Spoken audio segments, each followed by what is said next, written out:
প্রতিদিন একই স্বাদের নাস্তা খেতে খেতে কিন্তু একঘেয়েমি চলে আসে, তাই না? তাই ঘরে থাকা সহজ কিছু উপাদান দিয়ে তৈরি করে নিতে পারেন মজাদার এই নাস্তাটি।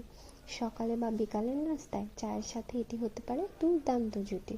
হ্যালো এভরিওয়ান, আসসালামু আলাইকুম। কেমন আছেন সবাই? মাত্র 5 মিনিটে পাউরুটি দিয়ে তৈরি মজাদার স্বাস্থ্যকর একটি নাস্তা।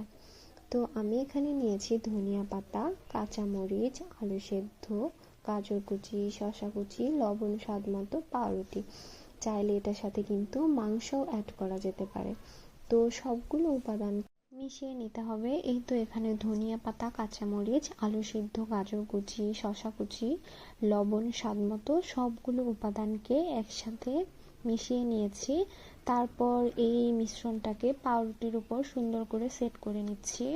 আমাদের যতগুলো পাউরুটি থাকবে সবগুলোতেই আমরা একই রকম ভাবে এই মিশ্রণটাকে সেট করে নিব।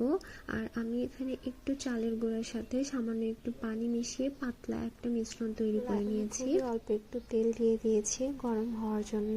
এটা কিন্তু খুবই সামান্য একটু তেলে ভেজে নিতে হবে। আর এই যে চালের যে মিশ্রণটা ছিল সেটা দিয়ে আমার পাউরুটিটাকে আমি সেট করে নিচ্ছি। এই তো সেট করে নিলাম। তারপর পাউরুটিটা তেলের মধ্যে হালকা ভেজে নিচ্ছি। লো হিটে ভাজতে হবে এটাকে। আর এটা কিন্তু খুব বেশি হাই হিটে আর অনেক ডুবো তেলে ভাজার কোনো দরকার নেই, খুবই অল্প তেলে এটা ভাজলেই হয়।